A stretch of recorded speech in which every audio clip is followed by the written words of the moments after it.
Ya, 31 Agustus untuk pertama kalinya Presiden berkunjung ke PT Freeport. Apa saja capaian pembangunan Papua pasca kunjungan Presiden Jokowi?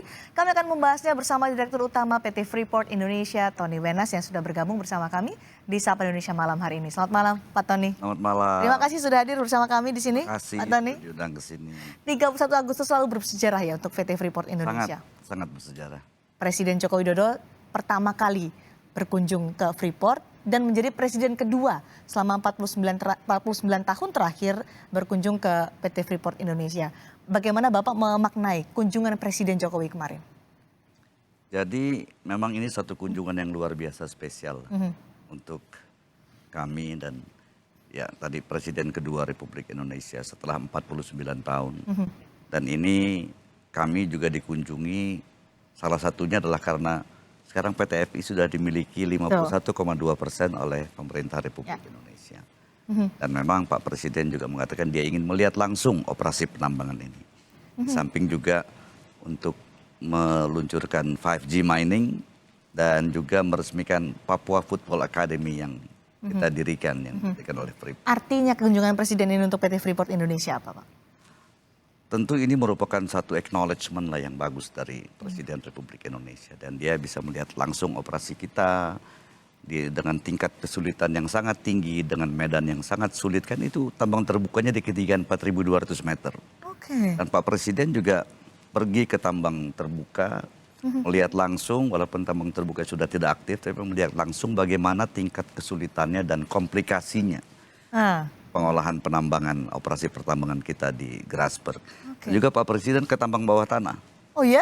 Ke tambang bawah tanah. Jadi ketika berkunjung ke PT Freeport Indonesia untuk pertama kalinya, ingin melihat langsung bagaimana operasional PT Freeport Indonesia, diajak kemana saja waktu itu, Pak?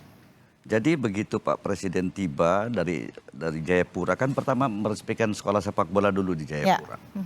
Itu di pagi hari tanggal 31. Kemudian sekitar jam 3 Pak Presiden mendarat di Timika, kemudian langsung naik bus anti peluru untuk ke Tembagapura. Itu perjalanan kira-kira sekitar 2,5 jam. Pak Presiden dengan Ibu Negara, betah di dalam bus selama 2,5 jam untuk melihat operasi penambangan. Jadi begitu sampai kita bertemu dengan Pak Presiden, bertemu dengan karyawan-karyawan kita ada sekitar 500 orang di Sport Hall. Dan kesan beliau yang pertama adalah tadinya dia pikir dia akan melihat banyak bule di situ. Tapi ternyata itu sebagian besar orang Indonesia dan juga sebagian besar diantaranya adalah anak-anak Papua.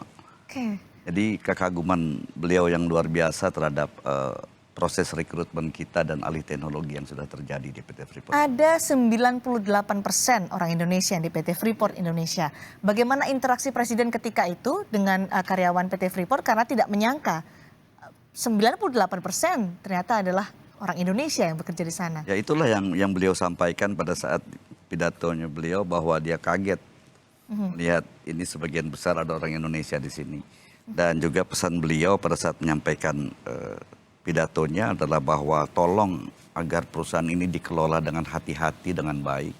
Kenapa? Karena manfaatnya bagi Papua sangat besar, bagi ekonomi Papua.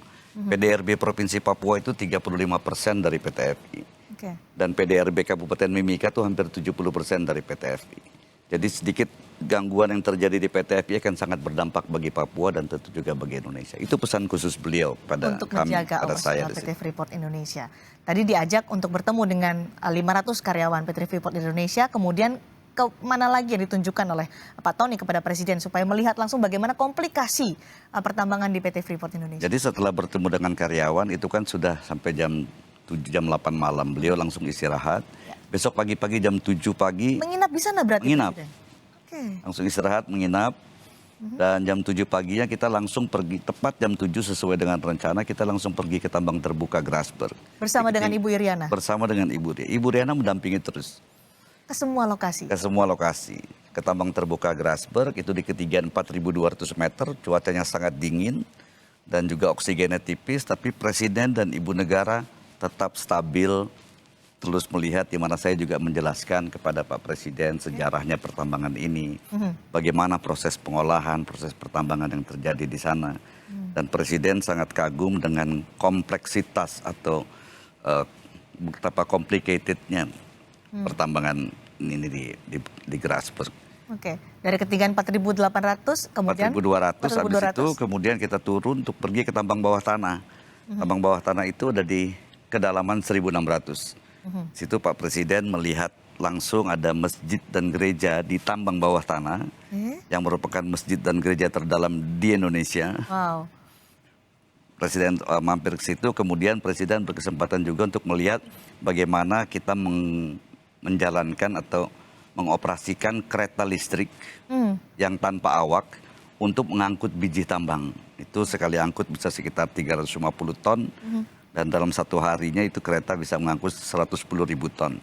Dan di situ Pak Presiden juga dijelaskan oleh senior vice president kita yang mengepalai tambang bawah tanah yang adalah anak asli Papua. Oke. Dan Anak beliau asli juga Papua yang sangat menjelaskan terkesan kepada dengan Presiden. adanya anak Papua yang sudah mencapai jabatan tinggi dan mengepalai tambang underground tersebut. Oke. Setelah melihat langsung bagaimana kompleksnya untuk pertambangan Indonesia di PT Freeport Indonesia yang saat ini kepemilikan sahamnya sudah mayoritas dimiliki oleh pemerintah, apa kemudian yang dikomentari oleh Presiden dan juga harapan kepada PT Freeport Indonesia terkait dengan begitu banyaknya atau kompleksnya pertambangan itu? Ya tentunya harapan beliau yang dia sampaikan adalah agar tambang ini dikelola dengan hati-hati, dengan baik karena dampak positifnya besar sekali, dampak ekonominya besar sekali bagi Kabupaten Mimika, bagi Provinsi Papua, dan tentu juga bagi Indonesia.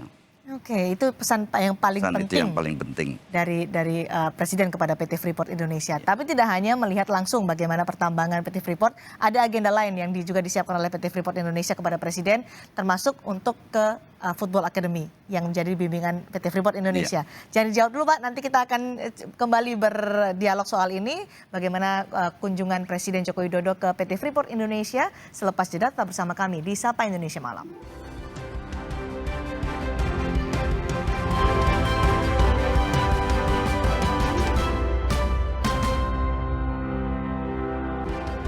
Kembali di Sapa Indonesia Malam masih bersama saya, Direktur Utama PT Freeport Indonesia, Pak Tony Wenas. Kita memperbincangkan bagaimana kunjungan Presiden Joko Widodo untuk pertama kalinya ke PT Freeport Indonesia di Tembagapura.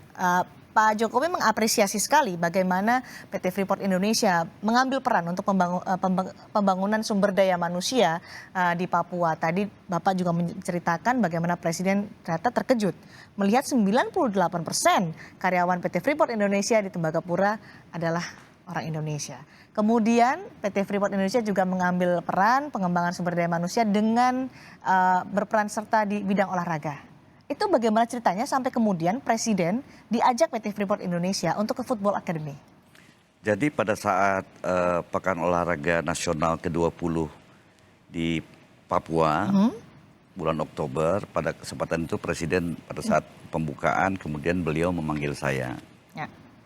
Memanggil saya, meminta saya juga Freeport Indonesia untuk membangun SDM Papua. Saya ceritakan bagaimana kami membangun SDM Papua dan lain sebagainya. Dan kemudian beliau berpesan, memerintahkan saya untuk membangun satu sekolah sepak bola di Papua. Jadi pesan itu yang kami langsung bereaksi positif karena memang pengembangan SDM Papua adalah salah satu komitmen kami, termasuk di bidang olahraga. Apa komentar Presiden pada saat bertemu dan juga ikut tadi bermain bola dengan anak-anak di Football Academy? Jadi ya itulah yang disampaikan oleh Pak Presiden adalah bagaimana beliau meminta kami, meminta saya untuk membangun sekolah sepak bola dan akhirnya terwujud. Kita udah bangun dengan atlet yang sekarang ini 30 dan akan ditambah lagi 30 untuk nanti dipersiapkan. Ini kan usia 14, usia 15. Dipersiapkan untuk bisa mengikuti kegiatan-kegiatan pertandingan internasional dengan target kalau bisa ikut Piala Dunia 2030. Begitu adalah pesan Pak Presiden. Luar biasa. Pada saat tahun Diapresiasi lalu. oleh Presiden Joko Widodo soal bagaimana peran PT Freeport Indonesia untuk membangun SDM Papua. Begitu juga dengan jumlah karyawan di PT Freeport yang 98%. Apakah Presiden puas atau ada tambah lagi dong Pak Tony?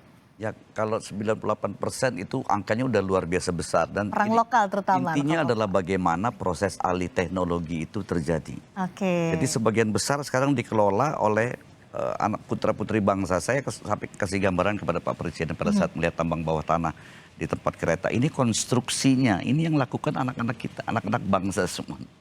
Yang mendesain itu anak-anak bangsa. Jadi kita nggak kalah sebenarnya. Anak-anak Papua juga nggak kalah sama yang lainnya dari Indonesia. Bicara soal alih teknologi, yang saat ini juga menjadi sorotan, tadi kita melihat informasi sebelumnya adalah soal 5G mining. Ini juga menarik karena 5G mining adalah di PT Freeport Indonesia yang pertama di Asia Tenggara. Tadi sudah disebutkan oleh Presiden Joko Widodo. Kemudian yang menjadi pertanyaan adalah teknologi 5G yang kemudian diterapkan di sektor pertama sejauh mana diterapkan di Freeport Indonesia, apakah sudah melalui proses uji kelayakan? Jadi kami mengelola tambang bawah tanah ini kan tambang yang sangat kompleks dengan curah hujan yang begitu tinggi, dengan kedalaman yang dalam, dengan faktor-faktor cuaca dan medannya juga berat. Jadi memang kami sudah merencanakan sejak lama bahwa tambang bawah tanah ini akan dikelola secara digital, yang kami sebut sebagai advanced digital technology.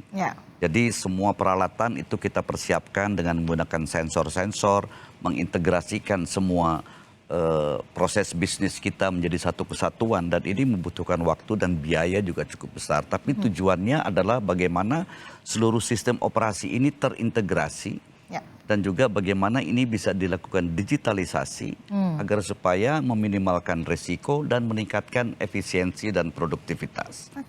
Dan 5G ini yang kita kerjasamakan dengan Telkomsel dan PT Telkom itu adalah salah satu bagian yang menambah atau memperkaya advanced digital teknologi kita. Di mana sekarang ini peralatan berat, alat-alat berat di tambang bawah tanah itu dikelola secara remote dengan joystick dari jarak sekitar 10 km ya. Dan itu dibantu, dan kita udah tes aplikasi 5G teknologi itu ternyata berhasil untuk mengendalikan beberapa loader, dan juga di samping di bawah tanah juga di permukaan juga kita menggunakan 5G. Jadi ini suatu hal yang sangat melengkapi kebutuhan kita akan advanced digital technology. Untuk lebih efisien, lebih efektif, lebih aman. Lebih aman. Itu yang penting ya? Ya, dan terintegrasi semuanya. Transformasi digital apa lagi atau transformasi teknologi apa lagi yang diterapkan oleh PT Freeport Indonesia selain tadi kita melihat smart mining dengan teknologi 5G yang bisa dioperasikan dari jarak jauh? Jadi kalau namanya smart mining ini adalah satu kesatuan dari seluruh operasi, mulai dari pelabuhan, kemudian pipa konsentrat kita semuanya terpasang sensor. Jadi kalau pipa konsentrat ada kebocoran langsung terdeteksi. Begitupun juga ada pemantauan cuaca, pemantauan banjir, semuanya dilakukan secara digital dengan sensor. Jadi ini terintegrasi dan sangat memudahkan. Harapan kami juga agar tambang-tambang lain juga bisa menggunakan sistem yang sejenis sehingga bisa tercapai suatu produktivitas yang lebih tinggi dengan cara yang lebih aman dan efektif dan efisien. Bicara soal produktivitas yang lebih tinggi, dengan adanya transformasi teknologi ini, apakah ada yang berubah dari target produktivitas dari PT Freeport Indonesia? Jadi yang pasti ini operasinya atau produktivitasnya lebih baik dan juga lebih aman dan lebih efisien. Sehingga begini, kalau dikatakan akan menambah produksi, belum tentu juga menambah produksi. Karena kan tergantung dari yang ditambangnya seperti produksi metalnya mungkin, tapi kalau ramp up produksi kita ton biji per hari itu sekarang ini sudah hampir mencapai 100% dari yang 2 tahun lalu 50% karena tambang terbukanya kan sudah selesai. Sekarang udah mencapai hampir 100%. Ini tentu saja juga dibantu dengan proses digitalisasi atau smart mining yang kita lakukan. Produktivitas mungkin iya, tapi lebih ke faktor yang lain ya, efektivitas, efisiensi dan juga keselamatan. Itu yang penting dari transformasi. Dan juga tentu dari ujungnya adalah cost-nya akan berkurang kan. Dengan lebih efektif, lebih produktif, tentu cost-nya per tonnya akan berkurang. Dan ini tentu saja akan menambah pemasukan bagi negara. Apa komentar Presiden Jokowi pada saat melihat transformasi teknologi diterapkan di PT Freeport? Ya itu yang beliau sampaikan, bahwa jangan pernah kita berhenti untuk beradaptasi sama teknologi. Itu pun makanya kami, apapun teknologi yang ada di kemudian hari nanti, apakah 6G, 7G atau apapun itu, tentu kita akan coba catch up terus. Sehingga kita tidak tertinggal. Kita nggak mau ketinggalan kereta lah gitu. Kalau bisa kita tetap jadi yang terdepan. Presiden Jokowi juga punya peran sangat besar dalam proses divestasi hingga kepemilikan saham PT Freeport Indonesia oleh pemerintah melalui Mind ID sampai 51,2% ya. Tapi didorong juga, Presiden selalu mendorong, kita harus punya smelter, kita harus punya pengolahan sendiri supaya produktivitas semakin meningkat. Bagaimana soal smelter ini mendorong hilirisasi pertambangan di PT Freeport Indonesia dan sejauh mana progres atau pembangunannya? Jadi itu adalah komitmen kami, komitmen PT FI seperti yang juga diminta oleh Presiden pada saat kita negosiasi di akhir tahun 2018. Ya. Di mana 51,2% harus dilakukan dan sudah kita lakukan, dan juga satu smelter tembaga baru harus dibangun di Indonesia. Dan sekarang kita sedang membangun dengan progres sampai akhir Juli itu 36,4%. Progresnya dengan total biaya yang sudah 1,2 miliar dolar. Dari total biaya keseluruhan 3 miliar dolar. Dan di akhir tahun ini akan bisa mencapai progres 50% dengan total biaya sekitar 1,5 miliar dolar. Dan intinya adalah bahwa di smelter tembaga itu juga akan dibangun yang namanya precious metal refinery, yang akan mengolah lumpur anoda yang mengandung emas dan perak untuk menjadi emas dan perak batangan. Jadi nanti setelah dia beroperasi penuh di 2024, itu seluruh produk konsentrat kita akan diproses di dalam negeri dan akan memproduksi katoda tembaga, emas batangan, dan perak batangan. Jelas ada added value. Poinnya adalah bahwa added value yang terjadi di situ juga sebenarnya meningkat walaupun tidak signifikan. Tapi yang lebih penting lagi adalah bagaimana supaya industri yang lebih hilir lagi, contoh misalnya pabrik kabel atau pabrik mobil listrik dan EV batteries, itu juga bisa memanfaatkan atau menggunakan bahan-bahan yang kita produksi ini. Supaya nilai tambahnya jauh lebih besar lagi. Jadi industri hilirnya yang lebih hilir lagi itu perlu lebih diperhatikan untuk digenjot supaya mau datang ke Indonesia, untuk lebih khusus lagi mau datang ke dekat smelter kita di Jawa Timur. Di Gresik ya? Iya. Itu dibahas juga dalam pertemuan dengan Presiden Jokowi kemarin. Oh iya, itu memang salah satu pesannya Pak Presiden juga. Dan kami sudah menjelaskan kepada Pak Presiden bagaimana proses smelter dan bahwa ini sudah berproses, berprogres dan akan selesai sesuai dengan jadwal yang kita sudah disetujui oleh pemerintah. Smelter sudah dibangun, sekarang progresnya juga luar biasa. Transformasi teknologi juga sudah diaplikasikan di PT Freeport Indonesia.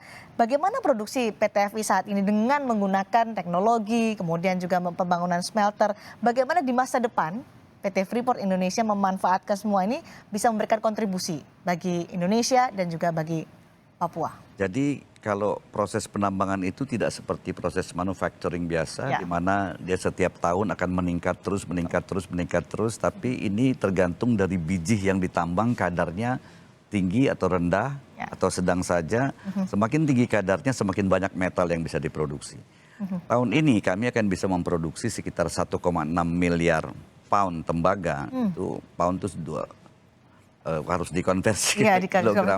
Dan kira-kira 1,6 juta ounces emas. Dan itu mungkin setara sekitar 40 ton emas per tahunnya. Dan ini adalah dengan produksi kita yang seperti, dan tahun depan juga diperkirakan akan sekitar situ, mungkin lebih di atas sedikit. Dan itu akan dalam 20 tahun ke depan akan bisa berkontribusi kepada pemerintah. Itu sekitar 80 miliar dolar atau 1.100 triliun sampai dengan 2041. Wow. Jadi per tahunnya kira-kira sekitar 4 miliar dolar atau sekitar 50-60 triliun. Oke, terima kasih Pak Tony Wenas. Itu luar biasa, akan luar biasa ketika PT Freeport Indonesia sudah mengadaptasi dengan transformasi teknologi, dorongan dari Presiden untuk smelter sehingga hilirisasi pertambangan juga semakin optimal. Mudah-mudahan ini membawa kontribusi yang baik untuk Indonesia, untuk PT Freeport Indonesia, juga untuk masyarakat Papua. Terima kasih Direktur Utama PT Freeport Indonesia Pak Tony Wenas sudah bergabung bersama kami di Sapa Indonesia malam hari ini.